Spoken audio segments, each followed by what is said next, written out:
केना metal India 1938 से company कार्यरत है। एक बहुत पुरानी कंपनी और बहुत ही रिलायबल कंपनी। सबसे बढ़िया बात है, देखिए इस टाइप के समय में ऐसे स्टॉक्स को बताने में इसलिए मेरा इंटरेस्ट रहता है कि अगर हम अटक भी जाए, इन स्टॉक्स को ले भी ले और कहीं मार्केट यहाँ से अच्छा खासा क्रैक भी कर जाए, क्योंकि मिड कैप स्मॉल कैप देखिए आज भी अच्छा नहीं कर रहे हैं, तो स्टॉक्स निकालने में बहुत दिक्कत आ रही थी। क्योंकि मैं फंडामेंटल्स तो देखता ही देखता हूँ सबसे पहले, साथ में चार्ट्स भी देखते हैं। तो आज सीमेंट स्टॉक्स के अलावा, और सीमेंट के बार बार मैं देते आया हूं, तो इस बार ये स्टॉक को लेने का रीजन यही है। और मुझे याद है जब मैंने जैन साहब के जेम से पहली बार दिया था, बहुत बड़ा मूव दिया था स्टॉक, और हर बार टारगेट्स अचीव है वहां पे, और यहां पे भी मुझे पूरा भरोसा कि टारगेट अचीव होगा आने वाले दिनों में।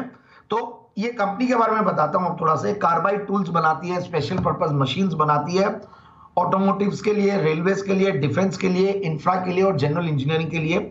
और आप देखिए गवर्नमेंट का जो पुश है, इस बजट में भी हमने देखा कि इंफ्रा के ऊपर जबरदस्त पुश है, और डिफेंस के अभी भी ऑर्डर्स आ रहे, इतने बड़े बड़े रेलवेज पे जबरदस्त चल रहा है और इंफ्रा पे चल ही रहा है। तो मुझे लगता है कि ये कंपनी एक बहुत बड़ा बेनिफिशियरी उस पर्टिकुलर स्टेप का है। तो मुझे लगता है कि स्टॉक को लेना चाहिए लेवल्स पे। और अब मैं आता हूं फंडामेंटल्स पे। चूंकि एमएनसी है तो लाजमी है, तो 50 करीब 25% का रिटर्न ऑन कैपिटल एम्प्लॉयड है, रिटर्न ऑन इक्विटी करीब 18-19%। तो एमएनसी स्टॉक्स की ये एक बहुत बढ़िया बात लगती है कि return on capital employed, zero debt, इन सब पे ये लोग बहुत फोकस करते हैं। और ये कंपनी भी वैसी है, जीरो डेट कंपनी है।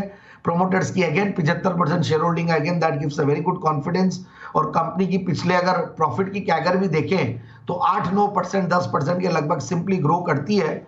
और सबसे बढ़िया बात है, ऊपर के लेवल से बहुत अच्छे से करेक्ट हुआ है, 2800 के लेवल से 2000 के लेवल्स पे अच्छा सपोर्ट लिया है। और अपने अच्छे खासे जो छोटे एवरेजेस है, 10-20 वाले जो मूविंग एवरेजेस है, 10 दिन का, 20 दिन का, उनके ऊपर कहीं ना कहीं ट्रेड कर रहा है। और मुझे इससे भी बढ़िया बात लगती है डिविडेंड का, जो इनका पे आउट रेशियो बहुत बढ़िया, डिविडेंड डील भी कंपनी का बढ़िया है। और क्वार्टरली रिजल्ट्स को मैं देख रहा था तो दिसंबर क्वार्टर का रिजल्ट ठीक ठाक बोलूंगा मैं, बहुत ज्यादा स्ट्रॉन्ग तो नहीं बोलूंगा, इसलिए करेक्शन भी आया क्योंकि ऑपरेटिंग प्रॉफिट मार्जिन्स पे थोड़ा इंपैक्ट था। बट ओवरऑल मुझे लगता है कि ये सब करेक्शन के बाद बहुत बढ़िया लगता है स्टॉक, और टॉप लाइन अच्छा खासा बढ़ रहा है कंपनी का। तो ये स्टॉक को लीजिए इन लेवल्स पे, और आराम से करीब जो टारगेट है वो, जैसा कि मैंने कहा कि 2890 का ऊपर का हाइस दिखाया हुआ है, और अभी अच्छा खासा इन लेवल्स पे नीचे आया हुआ है। तो करीब 2450-2500 के टारगेट के लिए स्टॉक को लेना चाहिए।